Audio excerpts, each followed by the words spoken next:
Good afternoon. Thank you for joining us.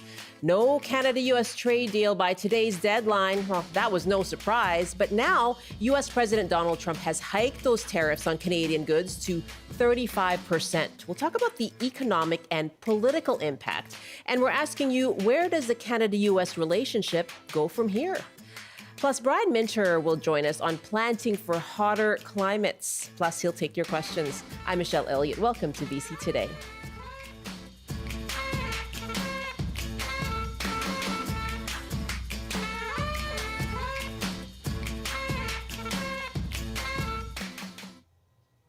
Thanks for joining us on CBC Radio 1, CBC Television, live streaming, and on our TikTok Live. And you can call us now. Where does that relationship between Canada and the U.S. go from here? Our numbers are 604-669-3733 or 1-800-825-5950. You can also just hit pound 690. Our email is bctoday@cbc.ca or leave a comment on TikTok. Yes, that Canada-U.S. trade deal deadline has passed, and U.S. President Donald Trump has followed through with his plan for tariffs effective today, as well as hiking them up to 35%. Citing fentanyl again, Trump signed an executive order yesterday evening to boost those tariffs by midnight deadline. And this is despite months of trade negotiations and border security investments by Canada. Now, in recent weeks, Prime Minister Mark Carney had already signaled that today would come without a deal. So in a statement just past midnight Eastern time, Carney said he's disappointed by the tariff hike, but that Canada remains committed to the CUSMA agreement. And he wrote, the U.S. application of CUSMA means that the U.S. average tariff rate on Canadian goods remains one of its lowest for all of its trading partners. Other sectors of our economy, including lumber, steel, aluminum, and automobiles, are, however, heavily impacted by U.S. duties and tariffs. There are, of course, exemptions under the current trade agreement, the CUSMA agreement, for those compliant goods. And so that means a vast majority of exports under that North American Free Trade Agreement can keep crossing tariff-free. And businesses have been putting in the paperwork to get that certification to make them CUSMA-compliant. But the Prime Minister mentioned sectors such as steel and automobiles. Notably in BC as well, the lumber sector remain under pressure. BC's Minister of Jobs and Economic Growth, Ravi Kahlon, spoke on the early edition this morning about how this will play out for BC's industries. The biggest challenge we face with tariffs and duties still remains around, of course, copper, the recent changes around copper. We've got the tariffs around aluminum. And, of course, the biggest impact for British Columbia still will be in the forest sector. Not only have they already had significantly high duties in place, they've also increased them as of Friday last week. And so our biggest concern is in that space. But there, are smaller manufacturers that have, niche products that go over there that are not compliant that will be impacted the most. The increase that was announced as of Friday is significant. It's going to have some serious impacts on the economy in British Columbia. And one of the things that we've said to the federal government and try to make it as clear as we can, which is a lot of our intention has been focused on auto industry and the impact there. And we are 100% supportive of the government supporting those workers, supporting industry. But the impact from forestry for British Columbia is the significant size. In fact, I would say equivalent in the size of our jurisdictions. And we want to make sure the federal government, A, has that on the front of their minds when they're negotiating this new agreement with the U.S., but also when it comes to supporting workers and businesses through what we predict will be a bit of a challenging time. That's BC's Economic Growth Minister, Ravi Kahlon. But in Ontario, Premier Doug Ford called for Ottawa to retaliate with 50% tariffs on U.S. steel and aluminum. Now, Ford spoke to reporters with a strong piece of advice for Mark Carney on how to move forward with negotiations. We buy more products off the U.S. than Japan, Korea, China, the U.K., and France combined. So I wouldn't roll over, and I've told the Prime Minister, do not roll over, hit that guy back as hard as we possibly can, and that's what we need to do, and we can do it. We can build anything here in Canada, absolutely anything. From the beautiful trains that we build here, to the planes, to automobiles, to satellites, to jet engines, and the list could go on and on and on. Now, today, Trump told NBC News that he is open to further discussions with Mark Carney. And Dominic LeBlanc, who's Canada's federal intergovernmental minister and has been in those negotiations in Washington, D.C., told reporters just less than an hour ago that he has been in ongoing talks with U.S. Commerce Secretary Howard Lutnick. And he said Canada is not going to accept any deal because of an arbitrary timeline that the Americans set. Those were his words this morning. And we're asking you right now, how would you describe the relationship between Canada and the U.S. right now? And where do you think that relationship should go from here? Give us a call, 1-800-825-5950, 604-669-3733. Laura Dawson joins me now, Executive Director for the Future Borders Coalition. Laura, thanks so much for being with us. You're very welcome. Tell us a bit about your group, your goals as the Future Borders Coalition and your reaction to these tariffs effective today. Sure. Thanks, Michelle. In fact, our group, Future Borders Coalition, came out of the Pacific Northwest. Some of our founding members were the Port of Vancouver, Vancouver Airport, Pacific Northwest Economic Region. And it was an organization of businesses on both sides of the border that wanted to find ways to work together more effectively, to encourage governments to do the things they said they were going to do, to make it easier to move products and people across the border. We didn't really expect that we would be in this period of trade disruption and having to be sort of in the middle between these two groups. But we've tried to be a force for cooperation where possible, cooler heads, finding the areas where we can continue to get along and not to focus just on the slights, the injuries, and the insults. What would you consider Trump raising the tariffs just yesterday from 25% to 35%? It certainly has got attention, especially in Canada, and I think that's what it was intended to do. But there's two tracks to these conversations, or more perhaps, and one of them is the political track, and it's played to the media, it's played to impact. And then there's the business track, which is people continuing to do the things they need to do to get things, get their supply chains moving, and also our government officials who are at the table continuing to negotiate. There isn't a playbook for this stuff. We don't have a rule book that says thou shalt have a deal by X date or it must look like this. So they're really learning as they're going. And I think as long as the two sides are talking, that's important. Secondly, the fact that those CUSMA exemptions still apply so that most Canada-U.S. trade is still tariff-free. I think that's really important as well. And in areas where we've got more work to do, well, let's take that obligation as something seriously to look at. It's easy to get angry, absolutely. Some of the stuff has been unfair, but let's look for the grain of truth underneath that anger and be smart and act in our own interests. Let's take some calls now. My guest is Laura Dawson, Executive Director of the Future Borders Coalition. And so what do you think? Calling for cooler heads to prevail here, and that the political commentary we may be seeing in the media may be different from what's happening at the actual trade negotiating table. What do you think? How would you describe the relationship between Canada and the United States right now? Where do you think it goes from here? Our numbers again, 1-800-825-5950, 604-669-3733. You can email us, bctoday@cbc.ca, or comment on our TikTok Live. Let's go to William, waiting to comment in Kelowna. Hi, William. What are your thoughts about the relationship between the two countries right now? I think our relationship between the United States and Canada is just fine. It's our relationship with Donald Trump, just like everybody else in the world. The rest of it, as far as the United States people, I don't think we have a problem with them.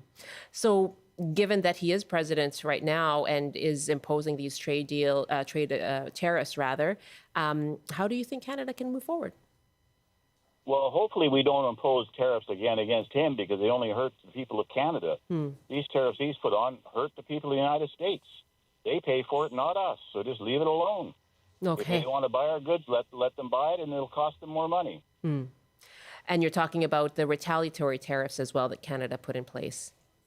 Yeah, that's the worst thing they could do, because all it does is cost money out of my pocket and your pocket. It doesn't cost anybody in the United States anything. It just costs us. They were cited as part of the reason why the tariffs in effect today went up to 35%, that it was because Canada retaliated. So that may be a factor there as well. William, thank you very much for the call. Yep, thanks a lot. Take and care. I think we should build our own ships, too. We don't need Chinese to do it. These Thanks are a lot. the ferries that you're talking about. Yeah, okay. Yes. The criticism of BC Ferries and the contracting out of ferry building to a Chinese-owned company. William, thanks so much for that. Pete, is on the line in Vancouver. Hi, Pete. Hi. Yeah, I think Canadians should start realizing that it could be that absolutely nothing that Mark Carney, skilled as he is, could do to get a deal with this guy. This Palestinian thing is just a red herring. Yes, was it dumb timing on Carney? Absolute political, moronically dumb timing. But the fentanyl thing is nothing. It's just an excuse. Donald Trump will never run for office again. Legally, he can't. So he's got nothing to lose. He doesn't care about American. He cares about getting media cycles. So we need Carney to stop wasting time on pipelines that may not be built for years, and I don't want to pay $30 billion to subsidize a pipeline when we could have solar and energy. He needs to start focus on renewable energy projects that we can do at small and medium scale quickly to start turning things around. Because even if we sign a deal with this impulsive rageaholic freak, he could change his mind in a week, in a day. So we have to assume chaos from this person and really focus on diverting our economy from the United States, because we can't control them. They can't control him. So wake up and smell the coffee, and less time on pipelines, more time on practical renewable energy and other projects that we can get going now versus, 5, 7 years start time. Too reactionary is what you're saying. Yeah. Pete, thank you so much. Let me put that to Laura Dawson, because here we have, he spoke about the Palestine issue. Canada has announced it intends to recognize a Palestinian state by September. Donald Trump was critical of that in the days leading up to today. Is Canada getting a different kind of a unique treatment versus other countries? Mexico has just had an extension, a 90-day extension for its trade negotiations. The EU and Japan have these, these agreements that they've come up with as well. So is Canada unique, do you think? I think Canada is getting a unique treatment. I wouldn't say it's any better, but I wouldn't say it's any worse necessarily. Again, that keeping that CUSMA exemption is really important. Where it is unique is that Canada or the U.S. is so embedded in so many levels with Canada. Whether it's the Columbia River Treaty or Arctic or security, cross-border movement of drugs. Those are issues that hit Americans quite a bit closer to home, much more so than an arrangement with India is going to be. And I'm struck by the first caller from Kelowna. There's a real sense of pragmatism there that I think we need to inject into our other conversations. When we were talking earlier about focus on the auto sector, and that's important, but I don't hear enough people talking about the BC economy, and that includes mining, that includes forest, that includes agriculture. I want to see those issues not only on the negotiating, productive negotiating table with the Americans. I want to see people in Ottawa taking those issues seriously as well and understanding what the economic drivers of the nation are. You bring up a good point in terms of how closely tied the United States and Canada are. And I'm just going to read some of the TikTok comments here. Islander says, Canada is moving away from America.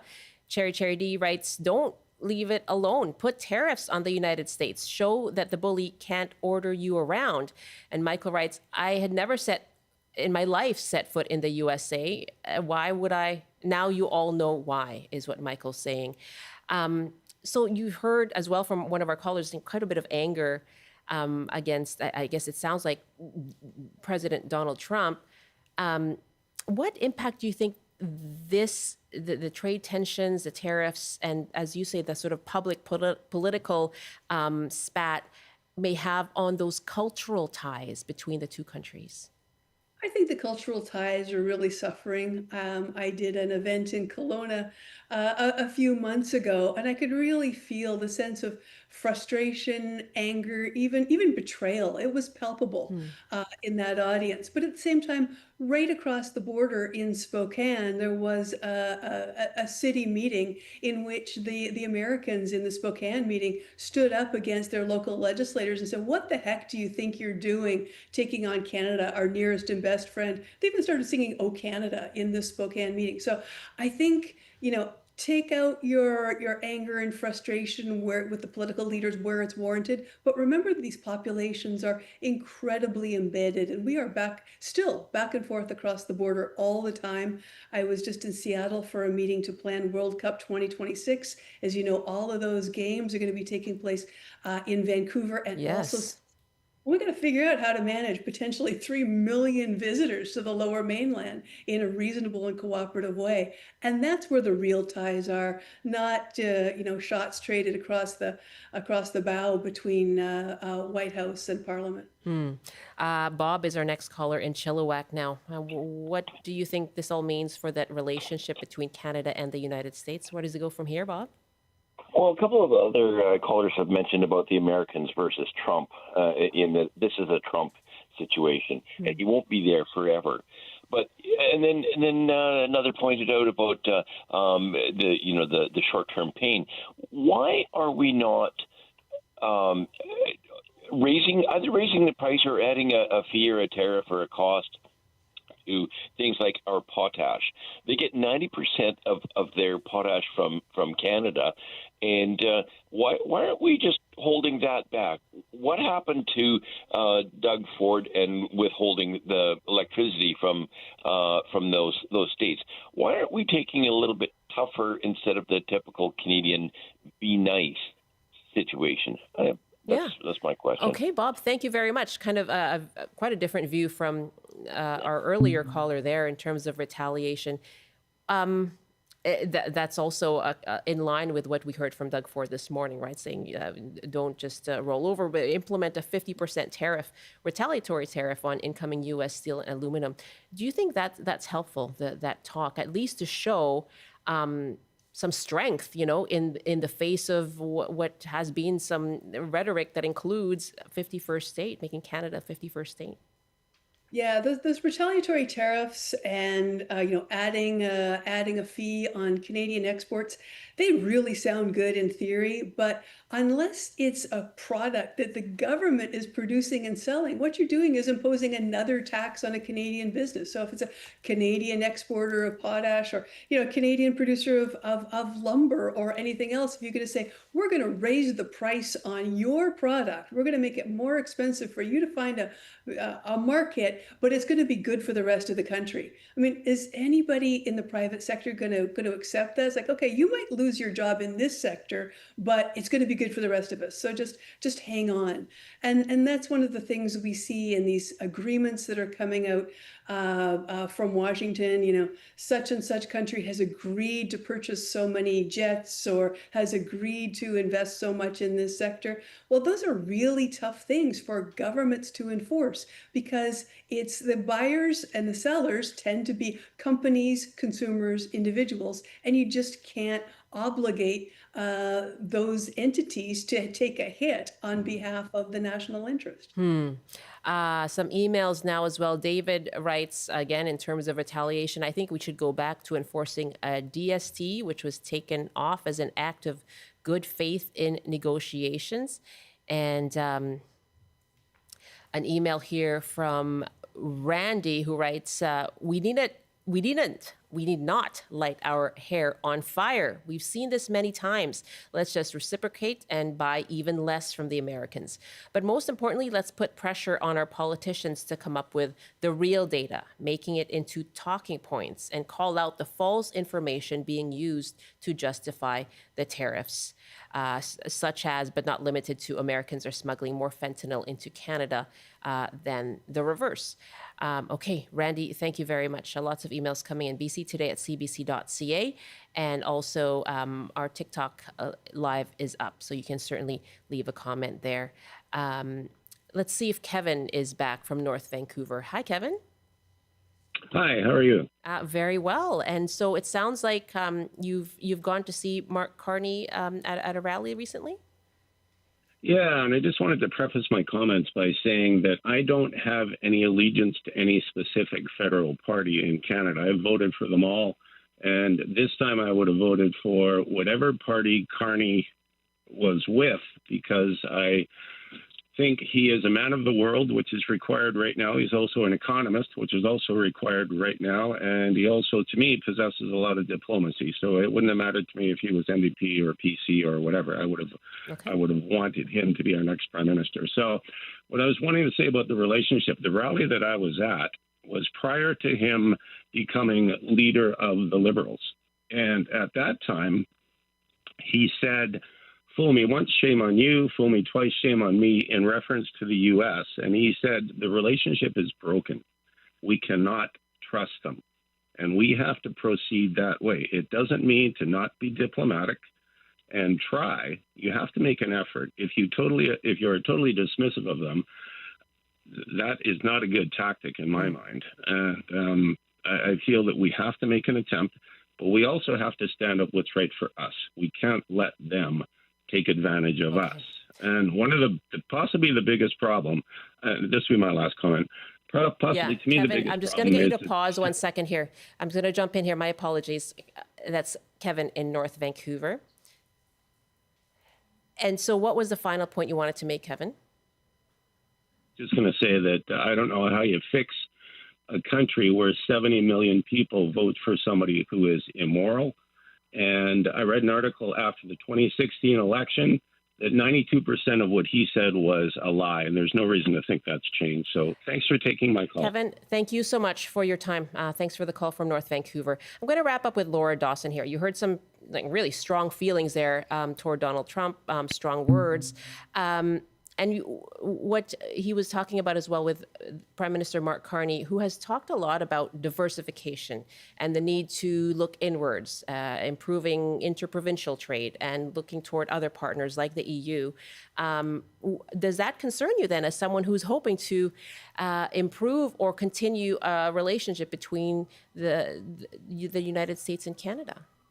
I'm not at all concerned about growing the size of the pie. I think Canada needs to look at ways to develop the most robust and resilient economy possible. What I am concerned about is talking about walking away from a trade relationship in which 78% of Canadian exports currently go to the United States and something like 30% of Canadian GDP. So if you walk away from that, you're shooting yourself in the foot.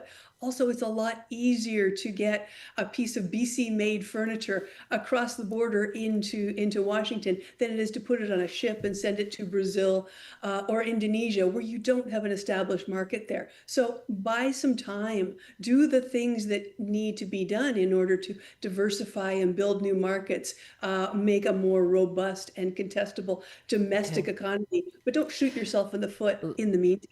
Laura, really good to speak with you. Thank you. You're so welcome.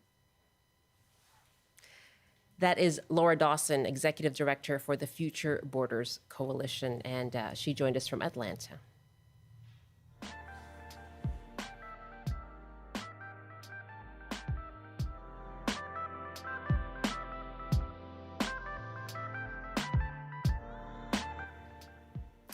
Another comment on TikTok, no tariff, just boycott. So there it is again, more of that Canadian reaction to, again, tariffs announced at 35% for Canadian goods going into the United States, and that is effective today. Lots more coverage throughout the day here on CBC, of course. So stay tuned. It is 12:30 now. You are with BC Today. I'm Michelle Elliott. Thanks for being with us.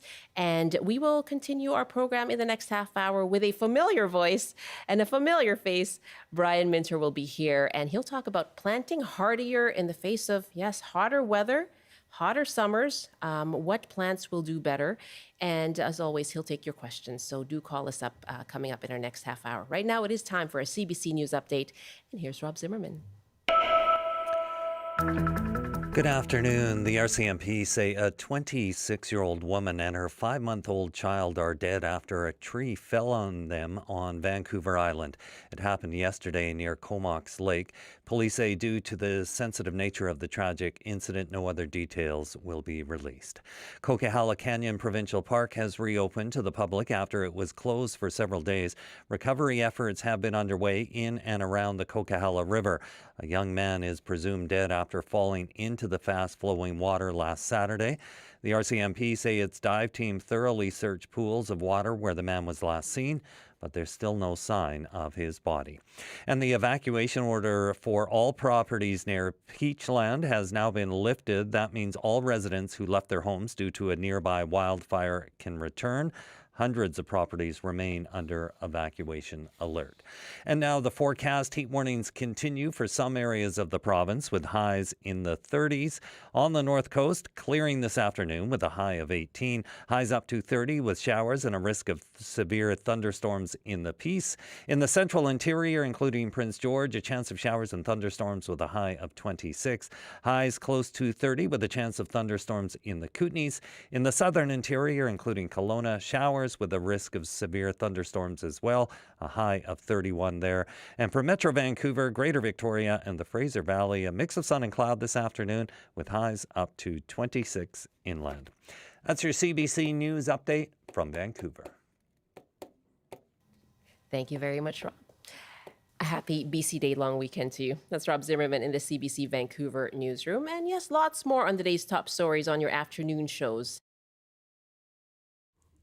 Hi there, it's Gloria Makarenko here. It's Friday, and I hope you can join us this afternoon for On the Coast.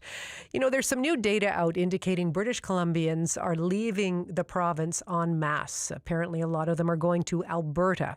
So we're going to talk to the BC Business Council about that. They're blaming a weak economy and the high cost of living here. So look forward to that conversation. Also, you're likely familiar with Sarah Nurse. Sarah Nurse has 2 Olympic medals under her belt. Next, she is set to play for Vancouver in the Professional Women's Hockey League. And Sarah Nurse is going to be our guest on the Coast. So tune in between 3 and 6 this afternoon.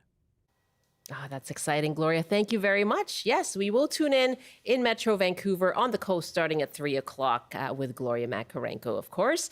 Lots of emails coming in on how Canada and the United States, the relationship between the two countries stands right now and how it will move forward. Anne writes us, I'm not sure we need to even add tariffs to reduce purchases from the U.S., as I think we can do that just fine based on how Trump is treating us. I would also agree with the comments about investing too much in long-term projects, particularly when China is leading the way on developing or implementing sustainable energy.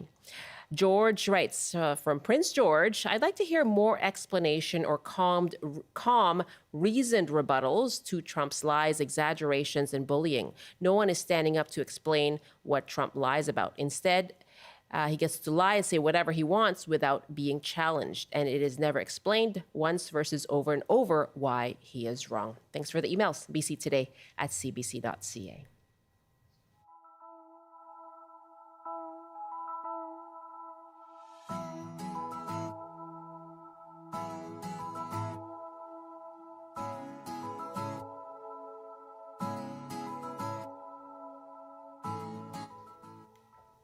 Welcome back. You're with BC Today here on CBC. And as we head into the BC Day long weekend, Brian Minter is here with some gardening advice fresh from a trip to Chicago, and he's here to answer some questions as well. So you can give us a call, 1-800-825-5950, 604-669-3733. You can also hit pound 690 on your cell phone. Send us your question by email. It's bctoday@cbc.ca. You can post it on our TikTok live as well. And Brian joins me now from Country Garden Limited in Chilliwack. Hello, nice to see you. Oh, great, Michelle. It's wonderful to see you as well. And, garden writers who were invited back to the Ball Horticultural Corporation, which is one of the world's largest in Chicago, they again want to explain to the world like what is changing, what's happening in terms of what are the new products coming out right now. Just a lot of very interesting things. And, it was about 98 degrees Fahrenheit, which was, that was pretty warm, warmer than the Eastern Valley, okay, and very, very humid back there, as you know. And they get some very cold winters, very similar to the Okanagan in terms of, climate. But that's it's kind 36 of a Celsius, by the way, just so people are clear. Yes, it's hardly anything at all, right? Yeah. But thank you, Michelle. But the issue is that was extreme in terms of plant being able to survive. Yeah. So here's this horticultural company with a 13-acre garden of all the new plants trying to show off and display them and see how they do well, and as well as containers in terms of how they're standing up. And that's very relevant to so many folks out there. And, a couple of conclusions, Michelle, which are very interesting, is the fact that they're switching over to a few different types of plants. All the city plantings and all the beds you see, as Vancouver does so very, very well, and so many of our cities do well now, switching over to daylilies. And daylilies are basically zone 3, prairie hardy in the wintertime, but also blooming easily. Even though the blossoms don't last for a long time, newer varieties like Stella d'Oro, which have been out for some time, they bloom consistently over the summertime. But that color in the hottest part of summer, which is really important, but daylilies and other perennials too, we see them being planted more and more, so they come back year after year. And just a bit of an aside there with the daylilies, if you plant daffodils with the daylilies, what a perfect combination, because they come up and bloom later. The leaves look similar, so when the daylily leaves come up, they look like the same. So it's kind of a nice thing. But other than that, in terms of annuals doing well, and by the way, Chicago is a very beautiful city. They have many botanical gardens and beautiful gardens around, but there's a few things that they were really focusing on. Number one, in terms of heat-loving annuals, it'd have to be the canna lilies everywhere, looking absolutely fabulous in the heat. Scaevola, that Australian plant that is really gaining traction in this part of the world.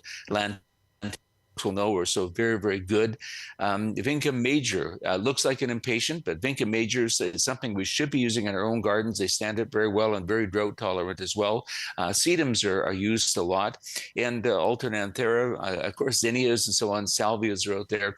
But Michelle, interesting that they're using tropical plants in a lot of containers. And a lot of their scenas, if you've been in a tropical country, the tropicals stand up in intense heat. And once they acclimatize that, they're very good, but used massively in containers, along with a lot of coleus, which are really gaining popularity as well. But it was very interesting to see, and a surprise, and I learned this in Chicago about 30 years ago, there's one plant that we can grow in our gardens that stands up beautifully and makes an incredible show this time of year, something you never thought of, and that is kale. The beautiful red boar kale. You start them early in the season. This year, they're about 18 inches to 2 feet to 3 feet high and wide, and absolutely stunningly beautiful. And if you don't like it, you can eat it. Yeah, but there's that. Okay, but interesting. But it's nice to see the shift. And also the other big one is mandevillas, more and more becoming incredibly popular. They take the intense heat with no problem at all. New varieties coming out. I use them in a container. Side benefit from mandevillas, hummingbirds. Absolutely crazy about them. They're always hanging around, which is really great as well. Lavender growing in terms of newer, better varieties and longer blooming varieties, which is interesting to see. And of course, echinaceas and all the rudbeckias that we see so many in our areas and city plantings, which are great. But and the shade areas too, which is really all perennials doing very, very well, looking stunning. And of course, they're going to come back year after year. And in terms of shrubs, I have to say that the Paniculata grandiflora, what we call the PG hydrangeas, there's so many new varieties, from lime to white to cream to pink, changing color all the time, massively being planted everywhere right now. And now we have very compact varieties, so they look good as well. So it was a snapshot. Interesting to see the new varieties being developed, focus on more perennials, and really a focus on heat. That's because you go to so many places right now, you look at their hanging baskets, not doing well. They just got burnt up with the intense heat. And so what are the plants for the future? And most of the things I'm talking about are very drought tolerant, because that's becoming more and more of a concern as well. So Michelle, it was really interesting to see a lot of things taking place in terms of breeding and technology, where things are going. But again, around the gardens, lots of birds, lots of hummingbirds, lots of pollinators. That is all part of this. Whatever new type of plant we have today has to be very wildlife friendly, and that's significant as well. And I should also throw in, we talked about red boar kale, the advancement and develop of vegetables. Vegetables that tolerate the heat are very drought tolerant, and the new pepper varieties, tomato varieties, cucurbittas and cucumbers and squash and so on. A lot of that going on as well. So it's nice to see that at the center, where things are really taking place around the world in terms of new things, we're being very environmentally conscious, and it's really nice to see that happening. Yeah, absolutely. And thinking about what we should be looking at as we head into these kinds of hotter summers as well. But so nice to have that added benefit of encouraging pollinators and seeing hummingbirds. I saw another one. That's part of the process now. You bet. So awesome. Let's take some calls now, Brian. Questions to Brian Minter, our gardening columnist here. 1-800-825-5950, 604-669-3733. You can hit pound 690 on your cell phone. Lovely when you hear the hummingbird before you even see it. Yes. So good. It's one of my favorite things. Jennifer is on the line from Saanich. Hi, Jennifer. Hi. Hi. What's your question for Brian? I have a question about dandelions. I have a dandelion farm. They're taking over. I have a dandelion extracting tool, which works beautifully, but there's millions of them. And I don't want to be spraying with something carcinogenic like Roundup. So what do I do? Yeah, and they've really improved it. If you're going to use any type of herbicide, you want to use a selective herbicide. When people talk about using vinegar for today, vinegar is non-selective. It really kills everything, especially if it's in amongst your lawn. There are when it's very, very warm, this is really important to understand. There are eco herbicides that, again, are much more environmentally friendly. And when it's warm, they actually do a very, very good job. I will have to say that they've improved it. If you look at the bottle in terms of any type of harm, there are some selective herbicides that really today are safe and do an effective job, and especially of dandelions. Dandelions are, quite frankly, one of the easier ones to control. And Killex, an old one, but they've improved it a lot in terms of making it safer. It's one I would take a look at as well. So, Jennifer, that's a good question. Those are the ones that I think will help you a lot. Okay, Jennifer. Thank you. That's very helpful. Thank you. Yes, we like to hear that. Thank you very much. Good luck to you. Susan is joining us now from Nanaimo with a question about a Daphne. Hi, Susan. Hi, thanks. I bought an eternal fragrance Daphne in May and put it in a pot, and it was doing really well. Now, I've had no flowers for at least a month, and I'm slowly but surely losing the leaves from the bottom up, and I don't know what to do. Then thank you very much. I'm curious about a couple of things here. What type of, was it an eternal fragrance, Daphne? Yes. Yes, okay, best one out there. Way to go, number one. Number two, they are the toughest one to grow, period. They really are. Growers for a few years struggle with them. And there's three things that you really need to do. I'm going to ask you, if you haven't done it already, you need to have a tree type of soil. Tree soils are more open, more porous, so that the roots can get out. And when you water, the water gets away quickly. It doesn't sit around them, but you do need a tree type soil, or at the very least, take some fine fir bark and work it into the soil to open it up. That's super, super important. Okay, Daphne, I just use the container mix. Is that not the tree soil? Well, I'm going to get you to please get some bark, and no, Okay. I want you to get more aggregate in there. You can even use perlite if you like, but I'd rather the bark because it works so much better, and they love it. The second thing is watering. Good drink, let them dry. Don't keep it consistently wet. And I know it's hard to do when it's as warm like we are in the summertime, but a good drink, then let it dry out, and then a good drink again. And the other thing is feeding. I'm finding that most of the growers today are using timed release fertilizers. We always talk about 14, 14, 14 as being one of the best timed release ones. You put it on, and every time you water, you're actually feeding. So again, watch the watering. Let's get the soil a little more open and porous. And I think with a bit of nutrient, you'll turn that around. And keep in mind, sometimes Daphnes are just like that.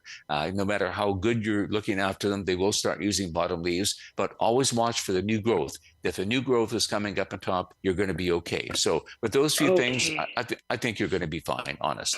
I was thinking of the timed release fertilizer, but I was worried it was too late in the year. So it's not too late. I can use it now? No, we're still applying it to a lot of our trees and shrubs. That's a very good thought, but nope, you're in good time. Good. Thank you so much. Yeah, the You're payoff. welcome. The payoff sounds like it will be worth it, Susan. Thank you for the call. Love that name as well. Eternal Fragrance Daphne. And it's the best. Oh my goodness. Okay. So short-term pain, long-term gain, it sounds like. Thanks, Susan. Patty is our next caller in North Vancouver now, who wants to talk about bamboo. Hi, Patty. Hi, Michelle. Hi, Brian. Nice to Hi, talk Patty. to you. Yes, thanks Nice for to talk to calling. you. I've got bamboo coming in from a neighbor's yard, and where it's coming through is into very, very large boulders that are used as a retaining wall. I can dig out the part on top where the dirt is, but once it's down in those rocks, and they're very large, they're not small, they're about 2 by 3 feet across. I'm just wondering how I could deal with that. Wow. Yeah, and you picked probably, Patty, the worst problem you could probably deal with, that and horsetail. So it's a challenge. A couple of things. We need to, put a line in the sand with bamboo, and to contain it from where it's coming, if it's possible to do, you drop heavy duty polyethylene or pool liner, anything like that, to stop it from. But wherever you can do that, please do that, because that is the best barrier that's from the American Bamboo Society. Just so you know that.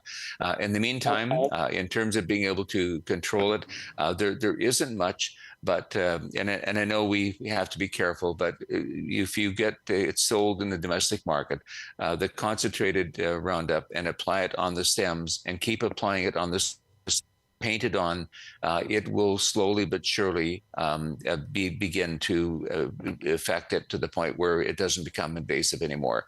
And so that's the only way we can actually start controlling that. So it's physical as far as you can go, and wherever these rocks you can't anymore, that's the thing you're going to have to do, is paint it, and keep doing that on a regular basis until you actually are able to control the situation.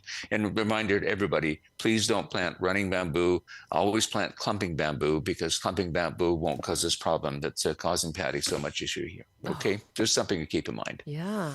Can you buy Roundup still? Most garden stores do carry it. It's registered for use, and again, it does have many benefits in certain situations, and this would be one of them. Okay. Great. Thanks very much. Good luck you. with that, Patty. So clumping bamboo rather than running bamboo. Absolutely, yeah. Okay, that's a really good piece of information, because it's quite popular. Thanks so much. Good luck, Patty. Rod is on the line now at Eagle Creek. Hi, Rod. What's your gardening question for Brian? Hi there. Thank you. Hi, Brian. It's a real honor to speak with you. My honor. Thank you.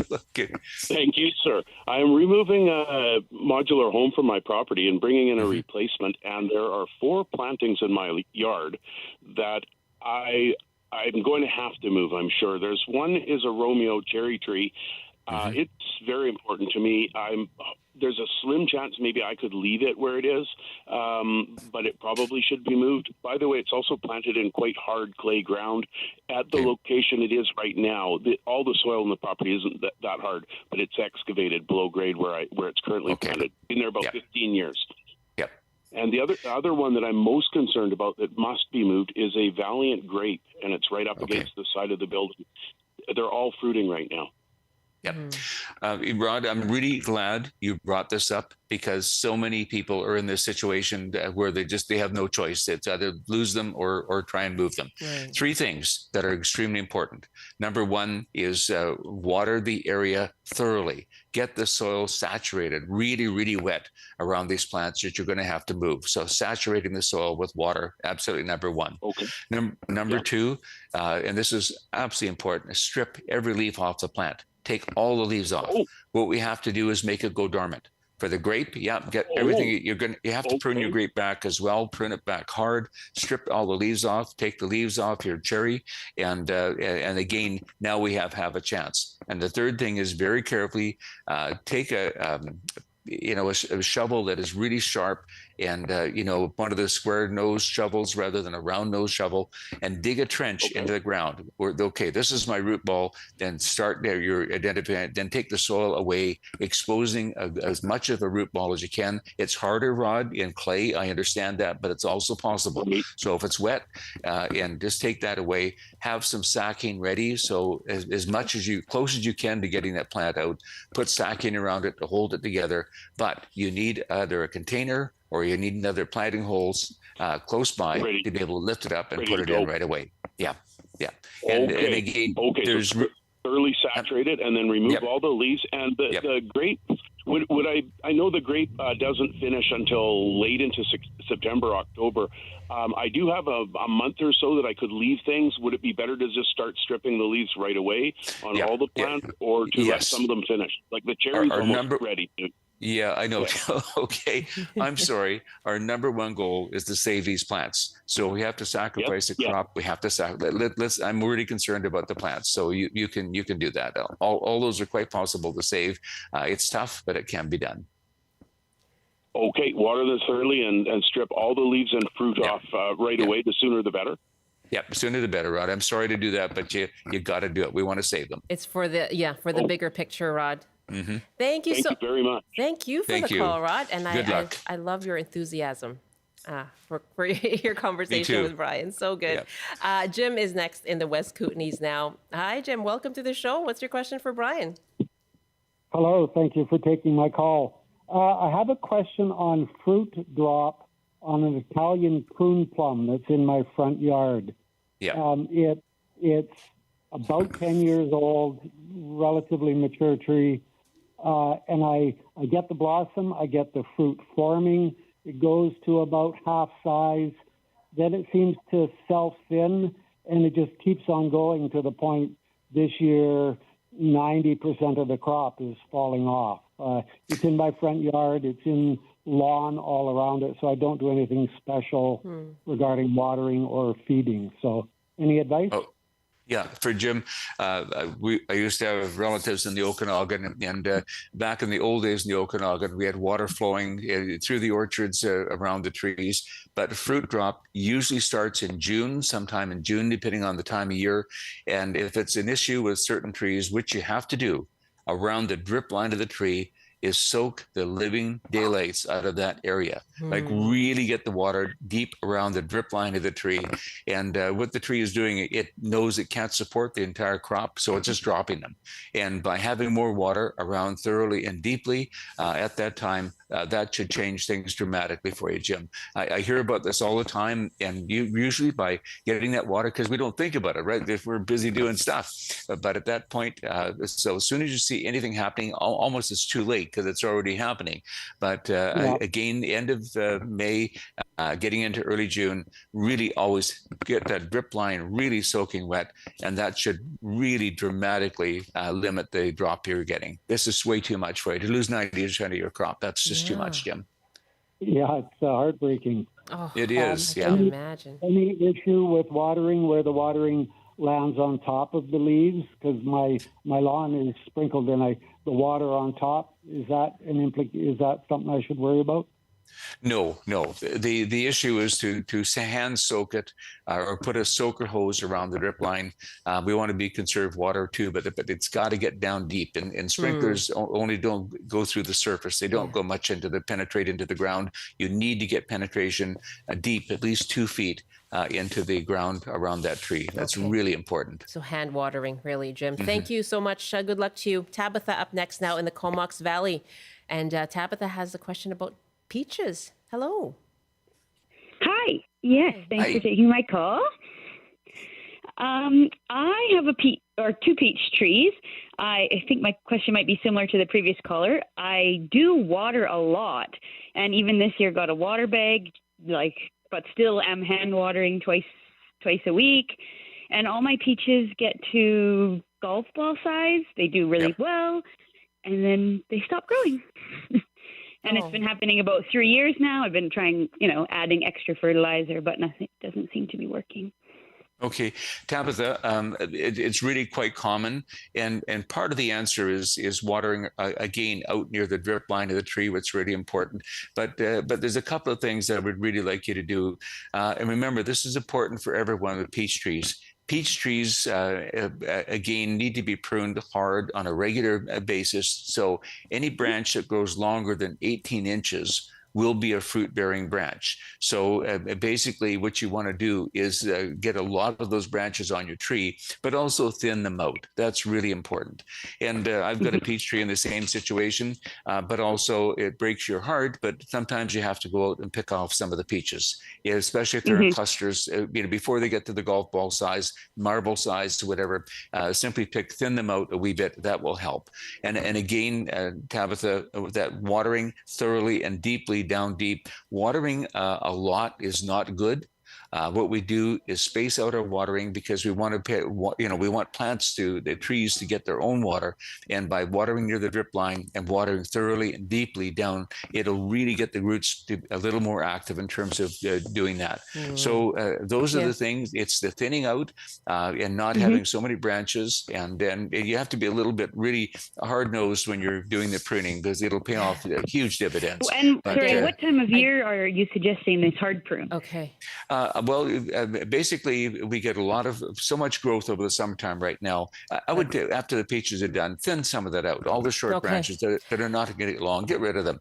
And then you, when you get into late November, late November, then you can do that pruning. You can see what you're doing. Okay, Tabitha, good luck. Brian, it always flies by. Thank you so much. I'm so sorry, Michelle. No. Anyway, thank you, everyone. You're doing your job. You do it too well. Have everybody have a wonderful long BC.